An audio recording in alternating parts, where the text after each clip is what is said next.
Kompolnas Republik Indonesia menyoroti kasus dugaan pelecehan tahanan wanita oleh oknum polisi. Kompolnas telah mengirim surat klarifikasi ke Kapolda Sulawesi Selatan untuk mempertanyakan kasus tersebut dan langkah penanganannya. Jika terbukti, tindakan yang bersangkutan dikategorikan tindakan kejam dan mencoreng institusi Polri. Pihak Kompolnas pun mendorong proses etik dan juga pidana dengan jeratan undang-undang berlapis. Kompolnas juga meminta atasan yang bersangkutan ikut bertanggung jawab karena dianggap gagal dalam mengawasi anggotanya. Mencegah peristiwa terulang, Kompolnas berharap ruang tahanan dilengkapi CCTV dan intens melakukan razia. Tidak hanya pada tahanan, tapi juga pada para penjaga.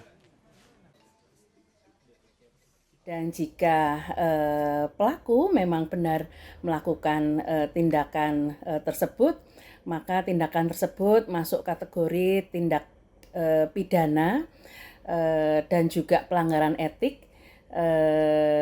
Tindakan tersebut juga dapat dikategorikan sebagai tindakan yang sangat kejam, tindakan yang merendahkan martabat manusia, di mana dalam konvensi anti penyiksaan merendahkan martabat manusia masuk kategori penyiksaan.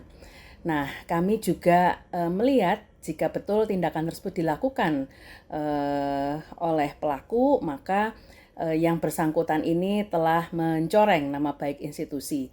Oleh karena itu patut untuk dijerat dengan undang-undang yang berlapis ya, dalam hal ini undang-undang TPKS dan KUHP serta pasal-pasal berlapis dan juga adanya pemberatan.